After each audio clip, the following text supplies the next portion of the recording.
This is Javante Smith. This is week 1, and this is assignment 1.3.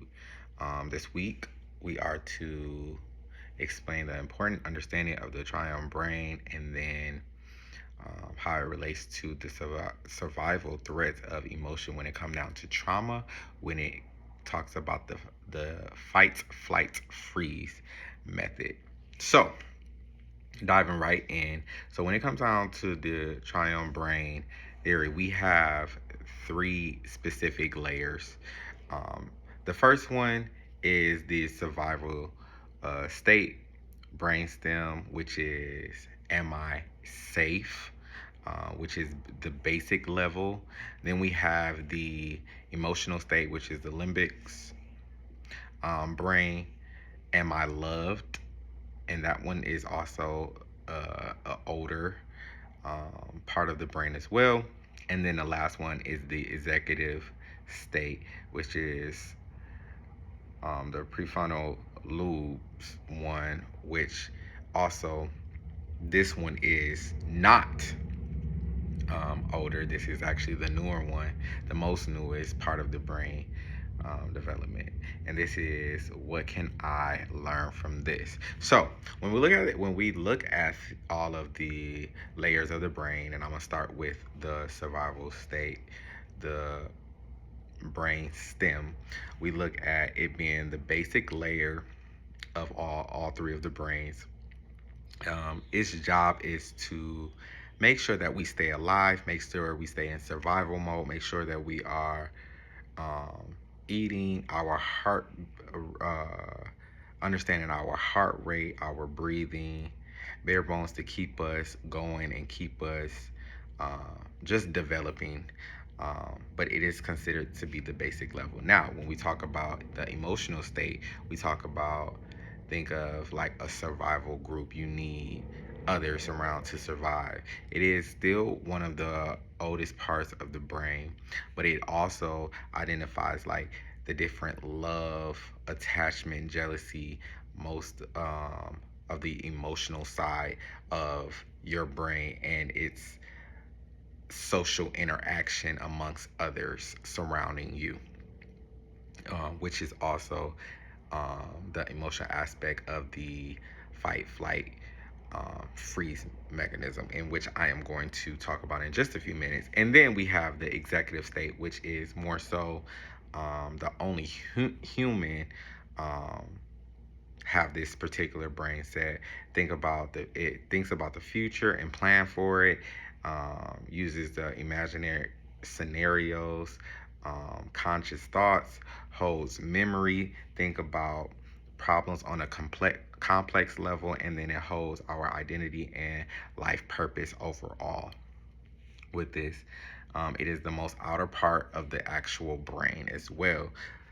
So that's just the overall 3 parts of the triune brain.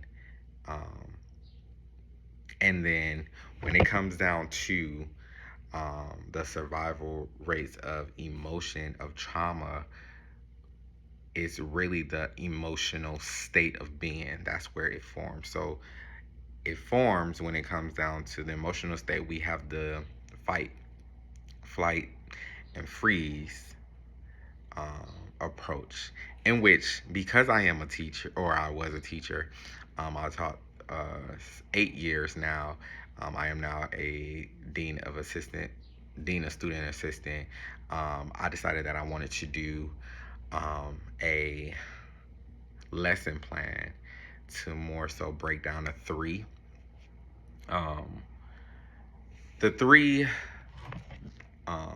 responses. And so, with that being said, I'm going to kind of explain. I'm going to explain to the students first, and then we have a small little activity that we'll do. So, the mini lesson consists of the title, which is threat mode. And the objective today is students will be able to identify which trauma response relate the most to them, and that characterize them to specific emotions that they tend to have often. There is the materials that they will need is they will need a pencil or a pen, and they will need a poster board. So there are three different trauma responses. Those three are the fight, flight, and freeze. Normally, these responses keeps us um, physically safe from danger and out of harm's way. It really boils down to childhood, when we experience traumatic events or a series of traumatic events. Now, you can have um, traumatic experiences as you get older as well, but it really stems from childhood. Specifically, if we were in a neglectful or abusive household, not just saying those two, but those two are the main ones as well.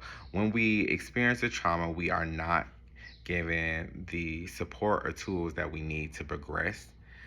Then it gets stuck into our nervous systems in our body and in our subconscious, which bleeds into our everyday lives, especially close to relationships.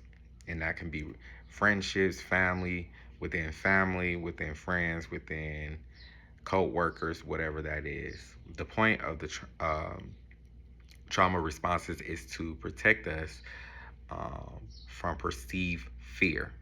The goal is to eliminate the threats and increase the safety. Depending on how we learn to cope, we do more of one than the other, but the big idea is to make aware that there are three coping strategies that we can use when we are feeling, when our brain feels that we are in threat mode and we have, or survival mode, and we have to um, we need a sense of safety within self. So that's just the hook.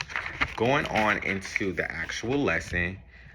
So the students will get a poster board, and they would get 10 minutes to write down a traumatic experience that they have encountered throughout their life, whatever that may be. They don't necessarily have to share it, but I want them to take some time to write down the important parts of that traumatic experience.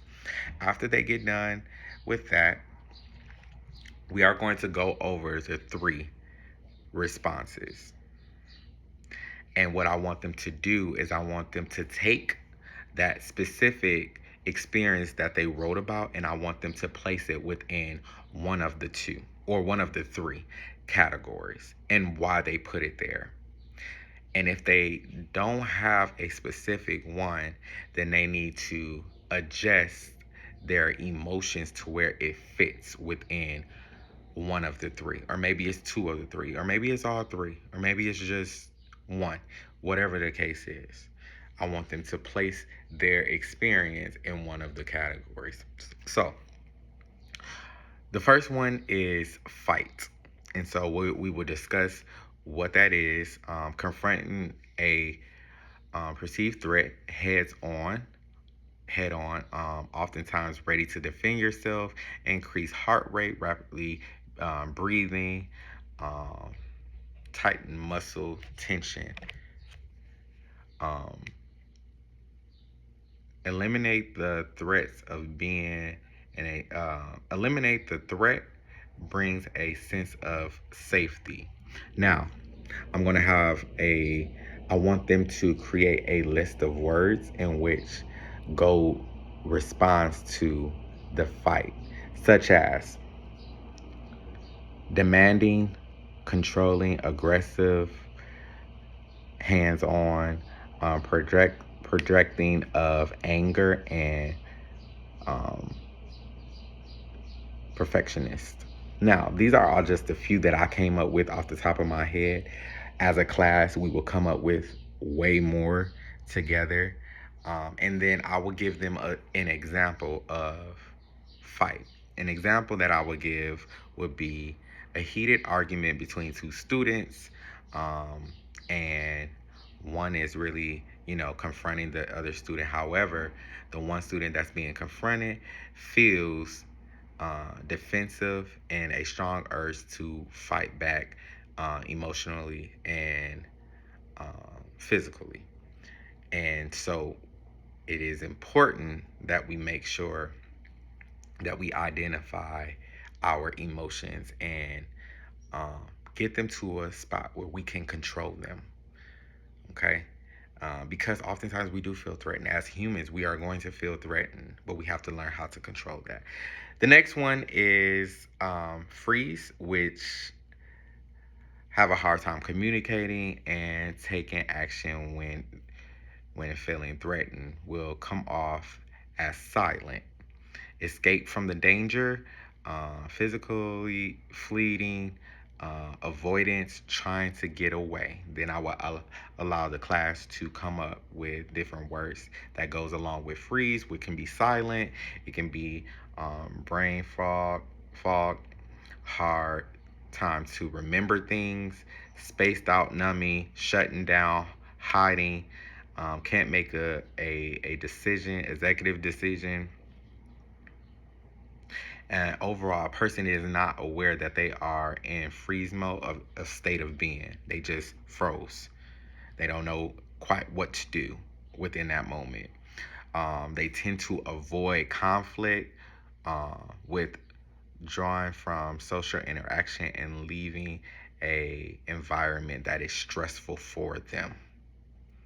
And so I would say, based on this of what we just talked about with freeze, does your experience of your trauma represent you within freeze?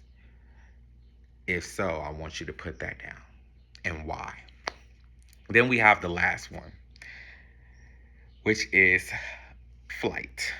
Flight, these are people who like to avoid conflict by all costs. They like to talk about different things, uh, will withdraw away from the situation into a different situation that has nothing to do with the actual situation at hand. Uh, it's a little bit different from freeze because flight mean that you are separating yourself from the entire conversation and you're changing it to something else. Freeze, you're just you're silent. I want to avoid it by walking away. Um, when it comes down to flight, it's extremely important to identify there is a slowdown in heart rate, shallow breathing, and a sense of numbness as well, hoping that the threat will pass as being unnoticed. So I'm going to, because I don't necessarily want to talk about the experience, I am going to talk about something else instead of that experience that I'm having. And so, as a class, we'll come up with different uh, names and signatures that comes along with flight, which will be, let's talk about something else, avoid conflict, hiding things, being secretive, overthinking and anxiety, uh, difficult, sitting still, withdraw into comfortable situations and walk away from certain situations to avoid. So it is a tad bit different from freeze because freeze you completely just can't make a decision. You're just in awe shocked. But then when it comes to flight, it's more so I want to change the conversation. I want because I don't want to tackle the conversation that I'm having. I want it to just be gone, almost as it's like it's unnoticed. And so what I would have the students do is because I really want to make them really understand the three and know that they have the ability to,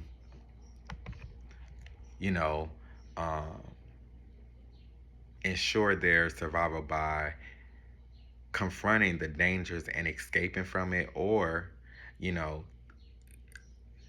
looking at it and facing it at hand, but the correct way whenever they feel like they are in harm's way. So I would allow them to take their experience and place it under one of the three. and explain why. Then I will also have them say within the other two that they didn't necessarily pick, how could they have handled that situation that they experienced, that traumatic experience with with the other two. And what I want to happen is I want them to see that they have um, three specific um, coping responses that they can go to, that they can launch to whenever they feel a sense of threat or they feel a sense of being triggered by something that has taken place within their lifetime. Because oftentimes, as children, as teens, as young adults, we don't know how to face those challenging situations at hand. We don't know which way to go. We don't know how to um, just really um, let our emotions, let our brains take over our emotions instead of reacting right away to something that has taken place or triggered us into something. So it's important that we make sure that we understand the three and that we can go to any of these whenever we feel triggered, whenever we feel bothered, whenever we feel um, like in danger or we feel in survival mode and we have to um, we have to react because that's what our bodies do and our minds do. We react, but let it be a sense of one of the three. And then not only that, but we'll, as a class, we sense which one is the most popular one that people oftentimes like to do. And let's challenge ourselves to, in the next, if we ever experience something else, because we know that in life we're going to have to experience things within the next one, let's challenge ourselves to experience another one. Let our emotions play back on a different one than what the one that we are used to. And so that would be my exit ticket would then be um, what why did I want us to learn these? And I basically explained it, but why I wanted us to understand these and how trauma experiences really do play a huge role into people's lives and their reactions to certain things. They're triggered by certain things of certain people or surrounding, or so it's important that we get in control of that in a way. So yes, thank you.